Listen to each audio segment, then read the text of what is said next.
Yo, what's going on, man? Today is January the 20th, 2023. This is your boy Chris, and this is the Cash Deal with Chris NBA betting podcast slash show.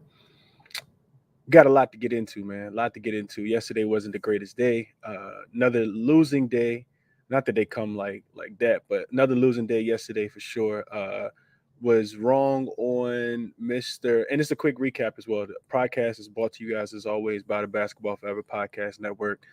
Um, Killian Hayes is where we start the day off with in France. Dropped the ball there. So start the day 0-1. Then I also had Boston. Talked about them the day before. Boston just can't get right against Golden State, man. They won the game, but they didn't cover the spread. They opened at 5.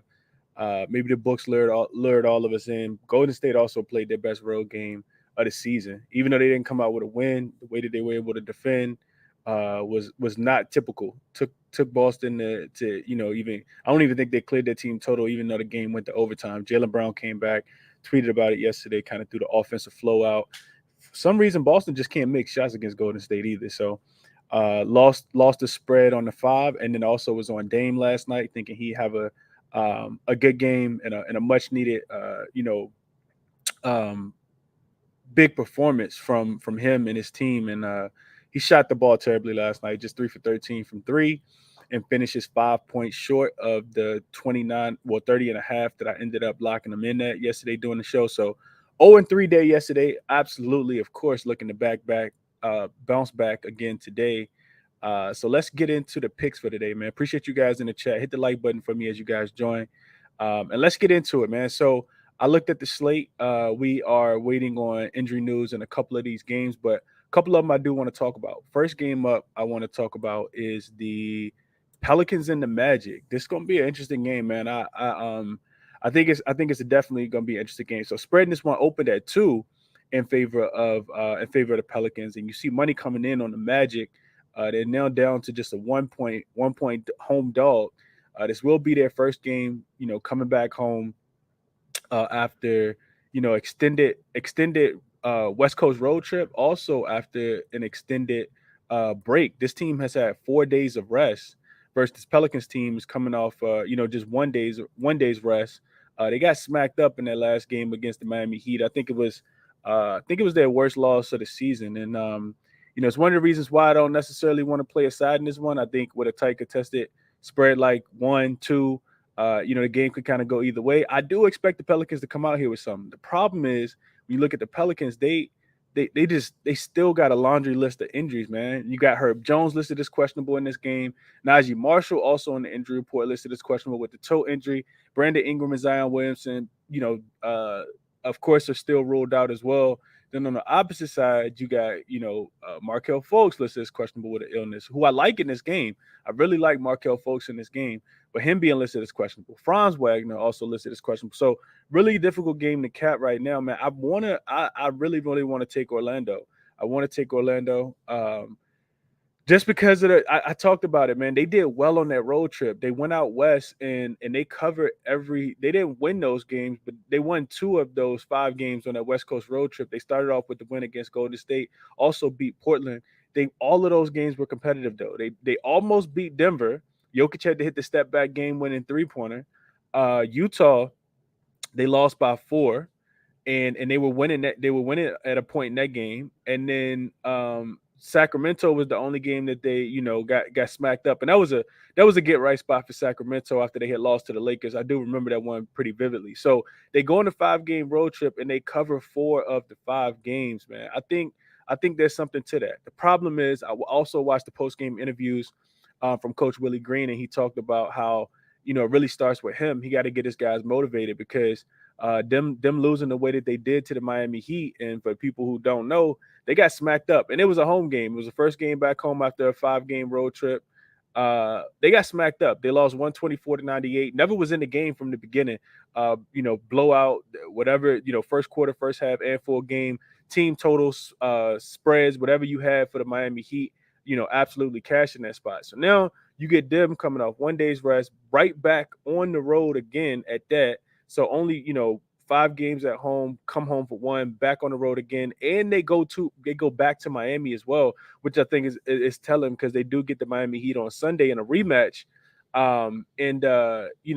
Coach Willie Green wouldn't really allude to that too much in the post game interview, but I do think that they probably have that one circle more than this game against Orlando. The problem is once you lose in the fashion that the New Orleans Pelicans did and get embarrassed on your home court, you really just can't wait to play basketball again. So I don't know what that means for the Pelicans because they are shorthanded. Like I said, Orlando is actually one of the teams in the league that does well after they've excuse me after they've played a few games on the road and having to come back. I think I got the Magic at all teams don't do that well, when they are coming back off a road trip. But the Magic specifically, when you look at this team, I'm gonna share my screen real quick. When you look at this Orlando Magic team, they are you guys can see that right there. 3-3 straight up, 5-1 against the spread. They've covered every spread except the one against the 76ers. Now, of course, they were dogs in those games. You can see the average line was 3.8, so about a 4-point dog in this one. This will be the second shortest line. You guys see that they were also dogs against the uh, Charlotte Hornets here, and they smacked up the Charlotte Hornets. But what I create is looking at the Magic after they've come back home after at least a 2-game road trip. So they do well in this spot ATS. They also win in these games as well. And then, the other thing to take into consideration, if you just look at them as an away as a home dog, we know how good they are as a home dog. This team is 12-5 against the spread, 9-8 straight up. So not only are they covering the spread, but they also winning the game. And you see how tight the margin is, 113 to 113. And you see all the covers in a row as well. That's 3, 5, 6 of their last 8 games they've been able to cover. So really, really difficult game for me. You guys see the total as well. About 227 points. The total being at 228. So seems like a really, really difficult line. Like I said, I really wanted to get there with Markelle Fultz. He was one of the guys that I kind of capped as far as player props in this game. His points and assists.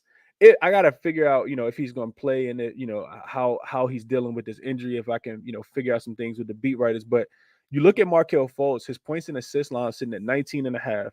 And I chose to keep the rebounds out just because the Pelicans are a pretty good rebounding team. But Markelle Fultz, his points and assists, 19 and a half. He's gone over the number in four of his last 5 games, averaging 15 and a half points and 6.8 assists while playing over 27 minutes per game in each contest. He's also averaging 6.8 assists on 12.4 potential assists over the last 5 games on that road trip as well.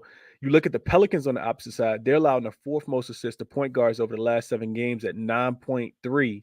And point guards have done well against the Pelicans this season. You get Herb Jones potentially not being there, and I think it's a big game for Markelle Fultz, depending on how he does with the illness. Some of the point guards that have had really good passing games and assist games against this team: Garland 11 assists, Luka 10, Max Strus had 10 assists, Ben Simmons 9, Monte Morris had 8, Monte Morris had 9, Ja had 8.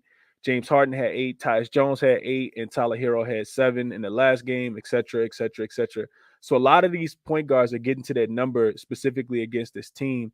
The Pelicans are a team that's vulnerable to point guards, and Markelle Fultz is a big guard as well. Like, he's pretty strong, he's pretty physical. So if he's in, I might look towards his points and assist line. Like I said, 19 and a half feels a tad bit too low, being that the Pelicans are in a pretty funky spot right here. And also, I mentioned the Magic having a big rest advantage, 4 days of rest compared to only 1 day of rest. Teams don't get 4 days of rest too often. I also looked at that. I'll talk about that more on the Crispy Captain show later. But also moving on, I don't want to stay on one game too long. Looking at this Miami Heat game, so the Heat, this game actually opened at the Heat catching a point and a half. It's actually moved now to Miami actually laying a point. So the point and a half. This it opened at the actual reverse line of what you guys see on the screen.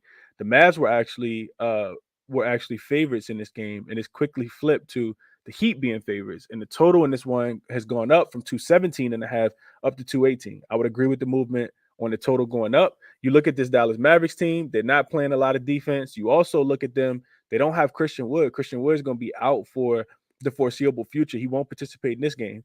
The problem, and that's highly problematic for the Dallas Mavericks, who Luka isn't in the greatest condition himself.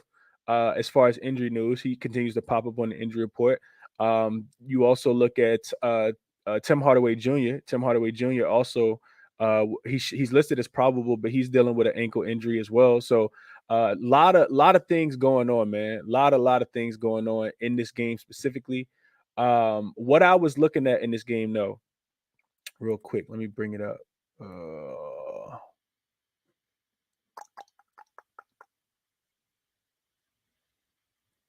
The Miami Heat specifically. And the reason why, I played the Miami Heat. I actually played them last night. I played them on the money line. It was a -110. I just feel like at this point in the season, Miami Heat are getting healthy. Typically, the Miami Heat are a team that we can't bet the night before. Extended laundry list, CVS receipt of injuries. The injury report manipulation has been crazy.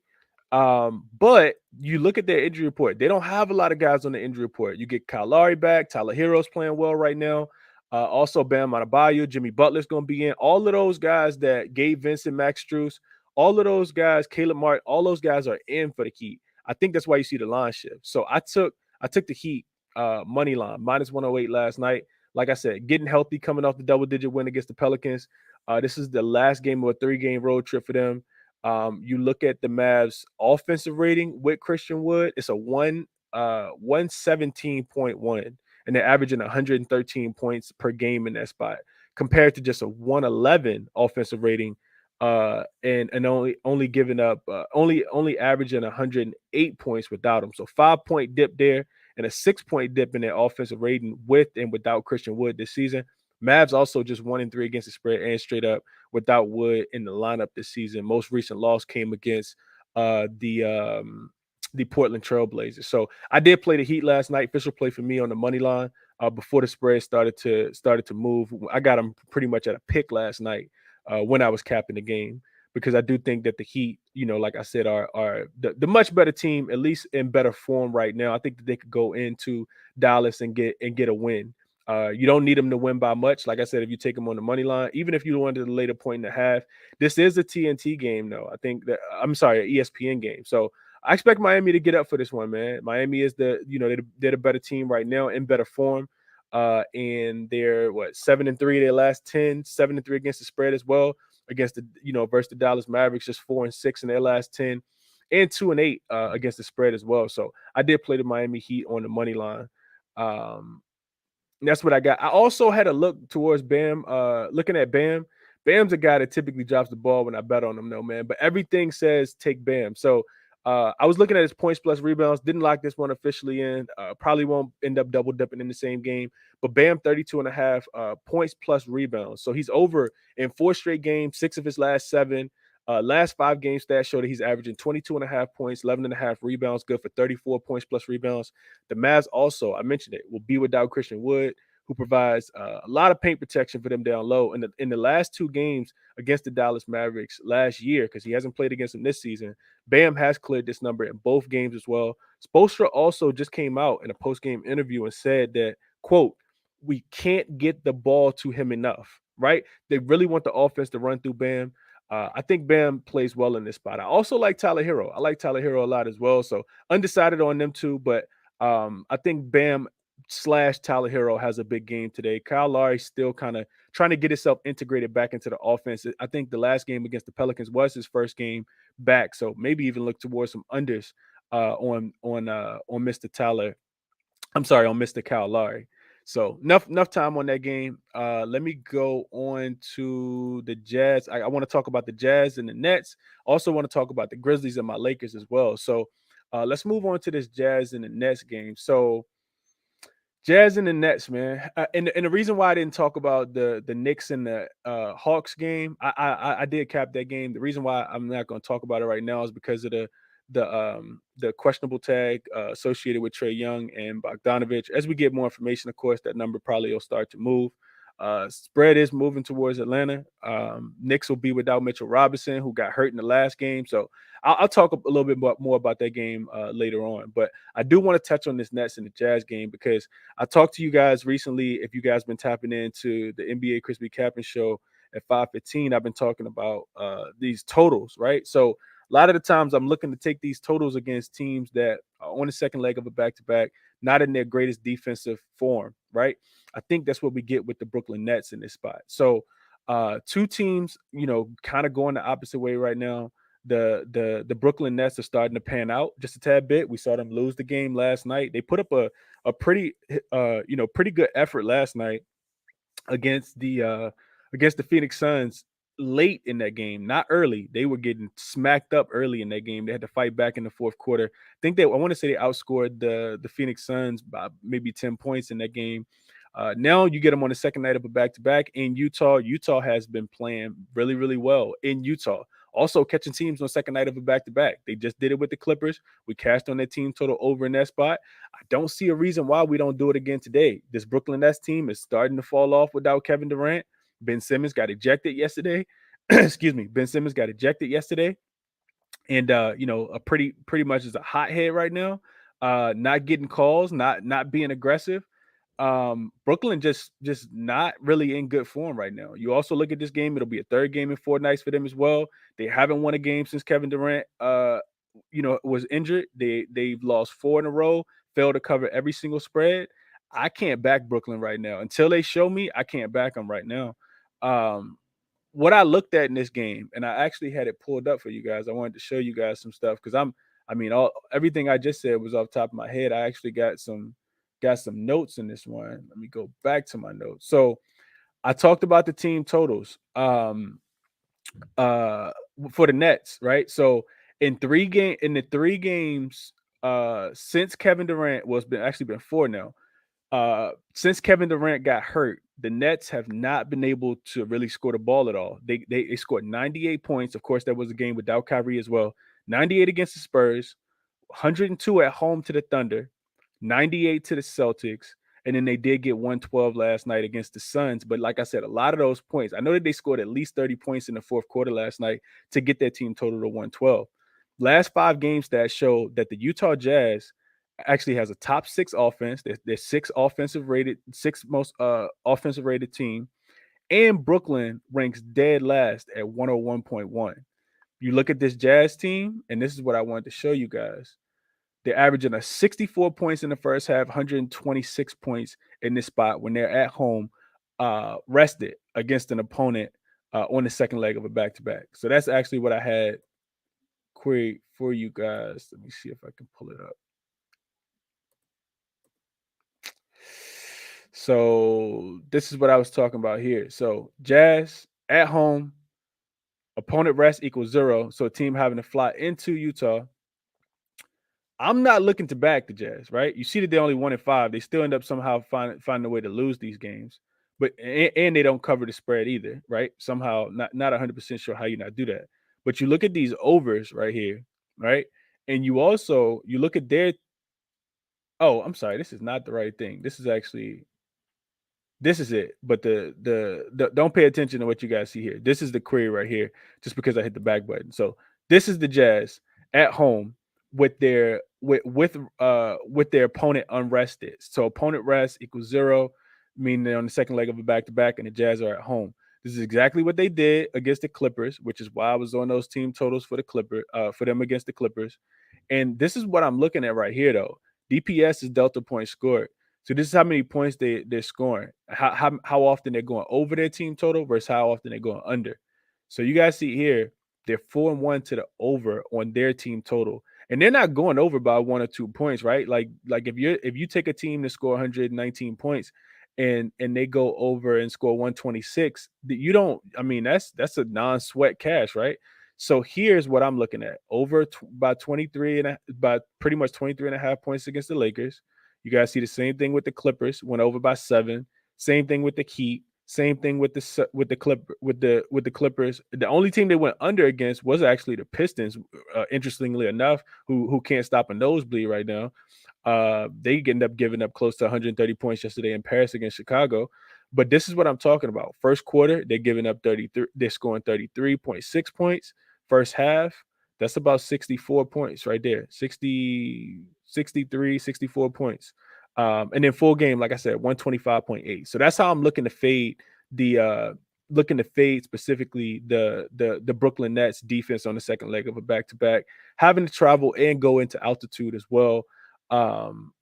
That's what I would look to play in that game. So team totals haven't come out yet, or at least I haven't seen them. Maybe they're available in your books, but that's what I'd be looking at in that game. And then last but not least, this Grizzlies game against the Lakers.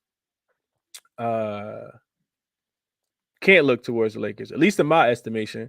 Memphis was a team that was kind of struggling at the beginning of the season when they were away favorites. I wanna pull that up real quick and show you guys that as well. They did struggle in this spot.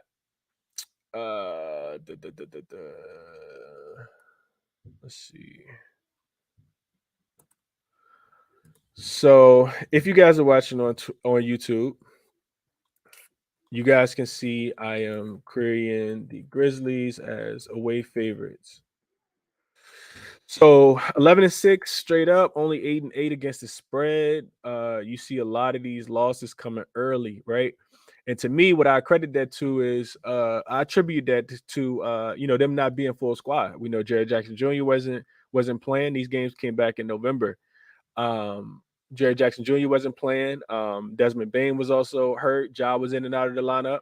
But what I'm looking at is more recently, right? So since the loss against the Golden State Warriors on Christmas Day, this team has done really, really well going into other teams' gyms. So what I look at is more recent performances. So date being greater than 2022, 12-25, day after everything after Christmas. Last 4 games as an away favorite for the Grizzlies. They're 4-0 against the spread, 4-0 straight up, 3-1 to the over. And it's them scoring the points. 125.8. They played against the Raptors, scored 119, won by 13. The Pacers scored 130, only gave up 112. The Hornets, 131, only gave up 107, and then the Magic as well, 123, gave up 115. So they've won and covered all these spreads.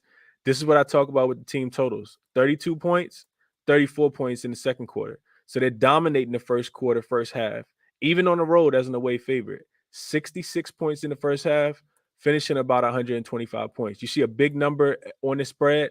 I'd be looking towards the team totals for the Grizzlies. I do think that the Lakers just don't have enough offense to keep up with this team as well. So I'll probably be looking to play either the spread or the team totals over for the Memphis Grizzlies.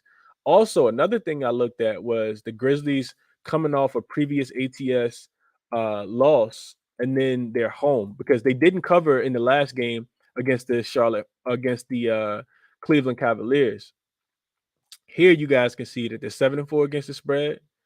7-4 against the spread, 8-3 straight up, still getting 120 points in this one, and still averaging that 64 points in the first half for those games as well. So you see that they do have 3 non-covers.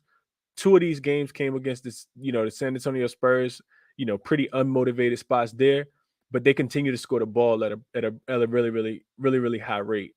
You guys can take a look at their team totals here. So typically they bounce back. I'm sorry, this is actually what I wasn't looking at. This is what I wanted you guys to see.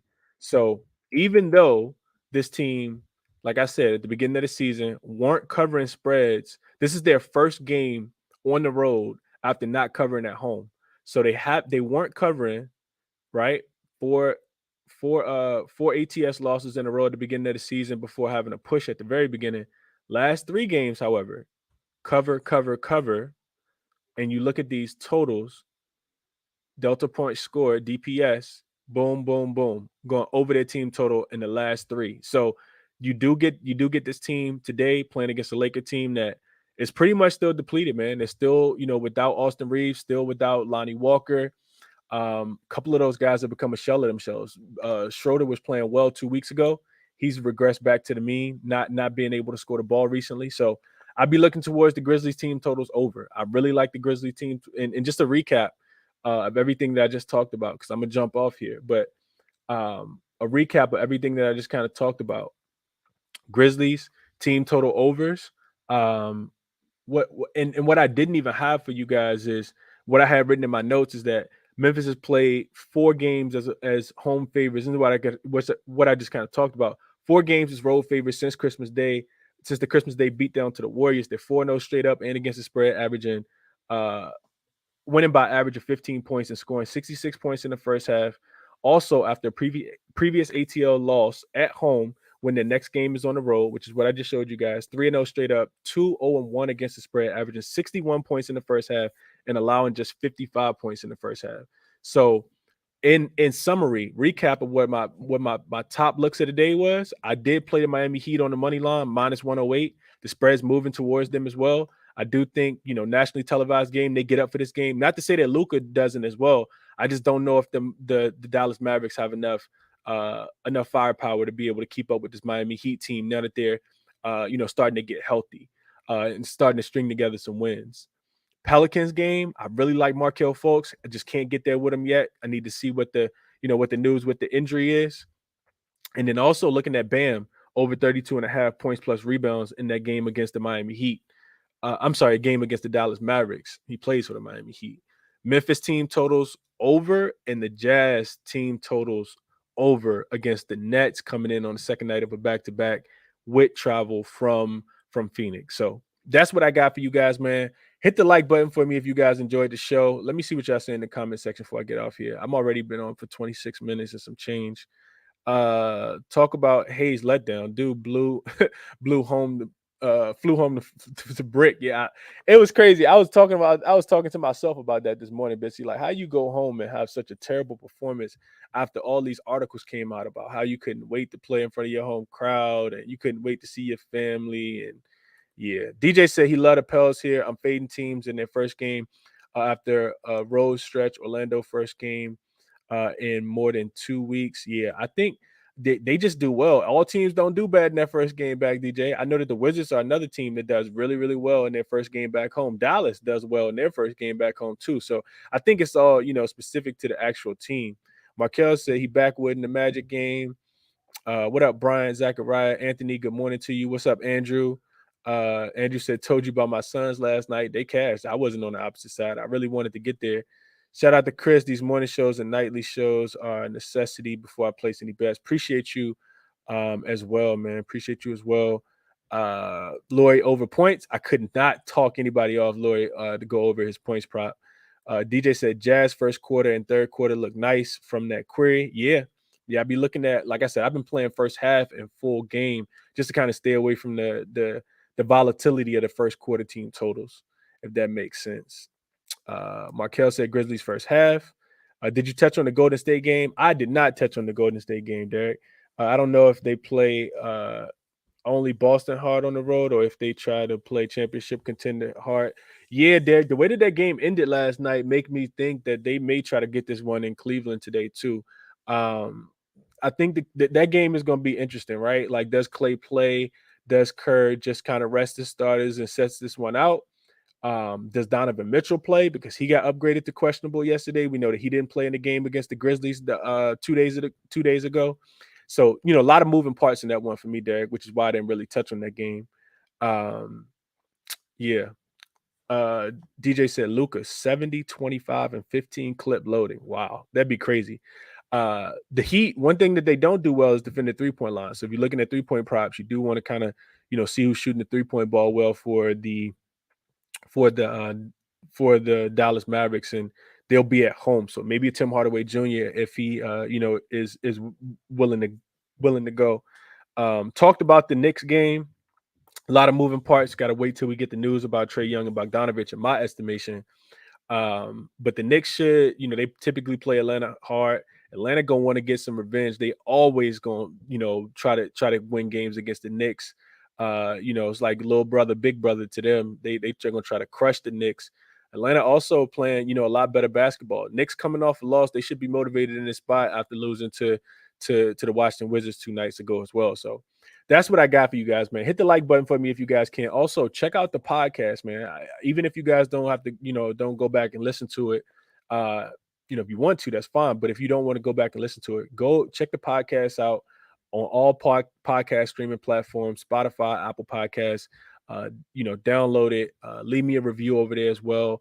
Hit the like button for me on the way out. Appreciate you guys for being here as always. Grateful for the community as always. And hopefully we get some cash today, man. That's what we're trying to do. Official play for me, I locked in the Miami Heat on the money line -108.